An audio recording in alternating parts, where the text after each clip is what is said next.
yeah, booktube, it's Stephanie. So let's talk about the ridiculous amount of books that I got in November. And November is not over yet, but if I get anything else, it will be for next month because it's bad enough. Okay, where to start? Okay, let's start with the big ones that I can have in the background. So the first one and the one that I got latest on Black Friday is this one. This is Tomta by Will Hugen. It's a Dutch author, which is why I'm a little bit intrigued. I didn't know that Tomta was like that they existed in Dutch folklore, but they are definitely in Swedish folklore. And you might actually have seen these pictures if you have seen some classic, they are classic in Swedish Christmas cards at least. But yeah, honestly, if you just put Swedish Christmas cards, you will find numerous different depictions of these kind of tomtar. And yeah, I got it because it's folklore and they intrigue me. Yeah, they intrigue me and I wanted it and I had 20% off, so why not? And it kind of turns, I mean, it's kind of Christmassy theme, except it's not. It's only Christmas themed because the Swedish term for Santa Claus is jultomte, so we just add the Swedish term for Christmas, which is the old term that Christmas replaced, at least in... Doesn't matter, we still say jul, and I'm still confused when people try to say it in English, but that's a different thing. Then I got one that I was really excited for, and that is Draka by Johan Egerkrans. This is a signed edition, and I have the other three that he has published. They are there. Yes, they are over there. I just saw them. But yeah, I'm really enjoying them, and the other editions that I have are also signed, so I was really excited for me getting this one. And yes, another dragon book. It feels like I have just bought so many of them, but I don't really want to look through this too much before, but I do really like Johan Egerkrans' illustrations. So yeah, looking forward to this one. And really happy that I have a signed edition. Then we will go to, I have two books secondhand. Yes. So the first one I got was actually book one in this series. So this is the Folk Tales, and this has to do... I don't really know how to translate Hjältemod in a way that makes me go, yeah, that's a good translation. I would think that it would translate to courage, but it doesn't seem enough somehow. So I would actually translate it to, I would like to translate it to the courage of a hero, or a hero's courage, instead of just courage. But yeah, so these are some folk tales. I do have the ones with animals. So yeah, when I saw this secondhand, it was just literally just mine, and then I left. Well, no, I didn't. I bought some furniture. But yeah, so some stories about hero's courage. Then I went to the library to collect some books. Well, one book that I had reserved or put on hold. Then I got some more, and I also returned. I returned more than I borrowed, so at least that's something. But on this section where they had like books that they are clearing out, in this case probably because they have the hardback, but I got this one. This is An Echo of Things to Come by James Islington. This is the sequel to The Shadow of What Was Lost, which was the first book. I have read that one last year actually, so it's like it's 1.5 years, but this is the sole reason why I haven't continued. But now I own this, and I don't mind that it's library edition and that I have this shiny thing around it. But yeah, this one is, was first self-published, and this one, how to explain it? Okay, several years ago there was a war, and the magic users and their leaders lost, and since then all the magic users has been scurried away in these schools to train and cannot become soldiers, but they are basically hated. and despised, and no one cares what happens to them. And anyone who has powers, like the leaders, are hunted down and just killed. And there is so much that happens in the first book, and right now I'm a bit of a loss to how to explain it, but basically in the first book a person goes on some kind of adventure to find something, and so we are going on that journey, and we're also following a person who stayed at that school that the next day or something everyone except her was murdered. And it's so hard to explain. I absolutely loved it, but it's the size that makes me just go when it comes to reading them. But I do own this now, and so I wouldn't have to worry about, not being able to finish it before I need to return it. Let's continue with the big books, shall we? Next one I don't remember who I saw talking about it, but it sounded so cool. And that is Nine of Swords by Birchall and Quintana. This is an indie published book. And I'm just going to actually read the synopsis because, yes. Welcome to the Mercenary Academy of Military Arts. As one of our students, we expect that you will fight till the end and win by any means necessary. Now that you're here, there are a few things you should be made aware of. Firstly, be mindful of the water's edge. The mermaids are not always to be trusted, and the dolphins are quite unreliable. Second, try not to get lost in the catacombs. Should you wander too far, your safety cannot be guaranteed. And remember, beware of the jungle. The trees like to rearrange themselves. And do stay clear of the vines, lest you not return from your adventure intact, or even alive. We hope to see you at the end of year games, should you make it that far. And I know that there was something else she said, because I think it was a she, but I don't want to remember that. So this is like a school, I guess magical, and I just, I want to read this, but another one that's just, how many pages? Okay, 760, slightly less than I thought it was going to be.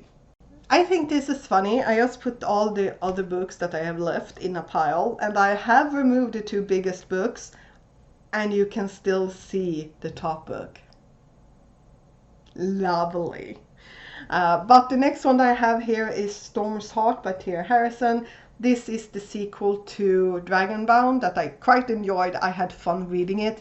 Cliché, insta-lovey and things like that, but I had fun reading it, so I picked up the sequel. Yes, I am slightly annoyed that this is a completely different size.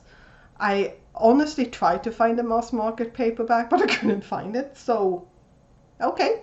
But yeah, this is pretty short.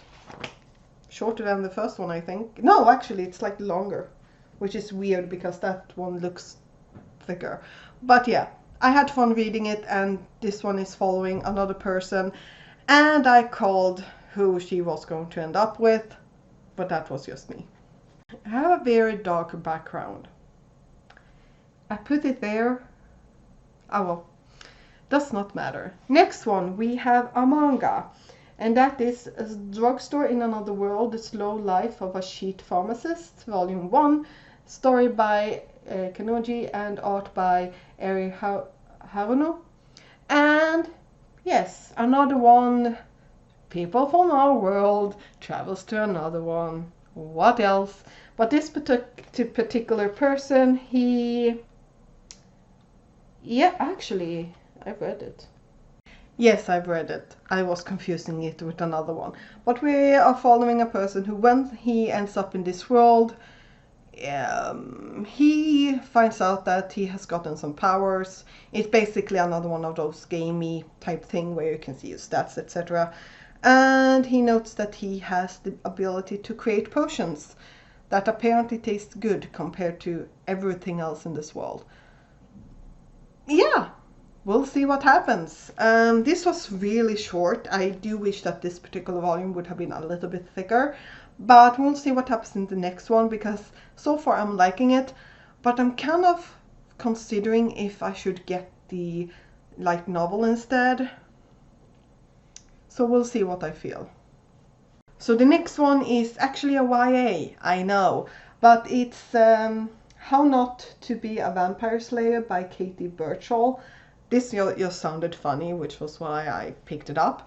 But this one's following Maggie, who ends up being the next vampire slayer when she moves into this town. But when she goes into the forest, she finds a vegetarian vampire.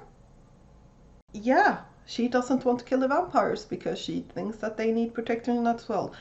I just thought this sounded fun, and since it's pretty darn short, why not? I do wish that I had. Yeah, it's not. I think it's 260 pages. It's very short. But yeah, this one just sounded fun. And also because a lot of people had talked about Buffy the Vampire Slayer, and this one sounded like the opposite of that, so it sounded fun. There we go, a little bit better. I put another light on.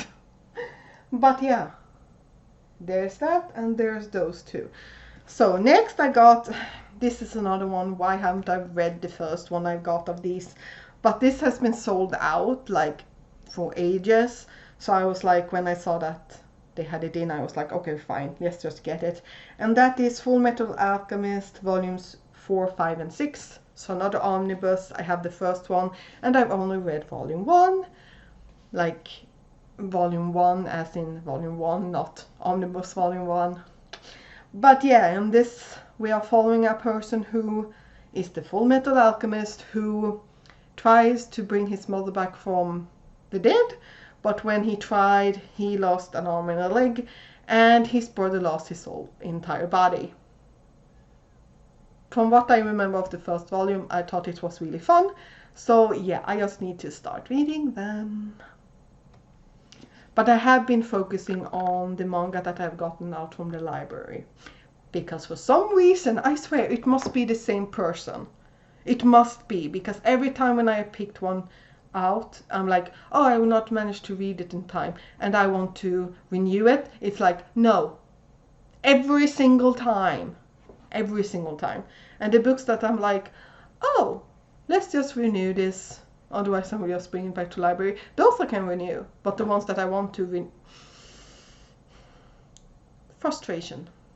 So the next one is, I think it's a in-between between middle grade and YA, and that is Welcome to Superhero School, book 1 of the Vork Chronicles. Yes, honestly, let's face it, the dinosaurs got me, and the wall school powers and go to school with. So we are following a bunch of teens who need to stop work. And it actually doesn't really say, it doesn't say too much what it's about, just that this action-packed journey of friendship, hardship, and humor will take our heroes to thrilling new heights and a deeper understanding of their own place in the world. But it doesn't really say anything what it's about. Work is, by the way, a place, I think? I don't know, we don't really find anything out in the synopsis, but yeah. Oh, and this is by Gracie Dix. The next one I have here is, I think, considered a classic. And I think that one of the series afterwards just got a new book out, so that was why I found it, and I actually had it on my want to read list. So yes, and this is a special 20th anniversary edition apparently, but this is The Magic of Recluse, and this follows a man who is dissatisfied with his life and he wants to change it, but in this world, the Recluse, if you want to change your circumstances, you either have to be accept exile, or you need to go on a wanderjahr. I need to practice my German, because that sounds like a German word, or at least inspired by German. And it's basically yeah, go on this journey. So he starts his training, and it turns out that he's really good at the magic in this world, and he needs to train for it. And I'm intrigued. So, and I haven't actually heard anyone talk about this series or this author, L.E. Modesitt Jr. Yeah, we'll see what I think about it. I'm not done yet. Of course not. Then I got one that I thought could be fun, and that is The Field Guide to Demons, Vampires, Fallen Angels and Other Subverse Spirits by Carol K. Mack and Dynamac. And yeah, honestly I don't really want to read more. I just thought that everything about it looked really cool and I wanted it, so I got it. And in this one we have some lore, from what I understand, and yeah, it will fit perfectly with the other books that are in this category that I have that I absolutely adore. So the next one I have here is the first in a trilogy, I think. I do not know, actually. It honestly doesn't matter. But it's With Us Welcome by D.K. Fields, which we are following a detective named Cora Gorderheim. And she is tasked with solving the murder of a person who has his mouth sewn up. And it's election year, and she, because of this particular murder, gets drawn into politics. And there is some kind of story that this man had that apparently would be very dangerous. I don't know. But yeah, so another one. I would actually say that this one's probably in the same realm as Strange Practice, except this one takes place completely in a fantasy world. In my head that comparison makes sense, but we'll see. The next one I have here is definitely inspired by, I don't really know which one came first, but this one is I Was Reincarnated as the Villainess in an Otome Game, But the Boys Loves Me Anyway, Volume 1. And yeah, this one reminds me of All Roads Lead to Doom, which basically had the same premise, in which the main character has been reincarnated or has found herself in the villainous point of view in a matchmaking romancy game, basically. And she knows her fate, she does not want it, so she tries to change it, but all the boys keep falling in love with her. What can I say? She's fun, and I did really enjoy All Roads Lead to Doom. So yeah, we'll see what I think about this one. So this is a light novel, yay! The last book for this haul. And that is The Strange Adventure of a Broke Mercenary, that's written by mine and illustrated by Paroshi. And this one's following, what was his name, Lauren, who, yeah, each and every single one of the persons that raise him dies because they are also mercenaries, and he needs to, and with everyone dead, he's broke, the title, so he hires himself out as an adventurer for this party, who basically uses him as a shield because he's a mercenary, go ahead. And the only one who sees that he could do more is the priest, who's also being used as, yeah, just being used as a supporting character, basically. That's the kind of light novels and mangas I like, okay? And they need to survive this first adventure. Don't know much else, but this is the first one in a new series. That's short, not that it matters because I tend to apparently not read things that I've just gotten, but that's a different story. I don't know why I didn't remove my calendar before, but let's count them. I don't want to. 15 books for the month where I read very little compared to the other months. Great! Everything's fine. Everything is perfectly fine. Did you get any books in November? Please tell me down below, and I'll see you next time. Bye.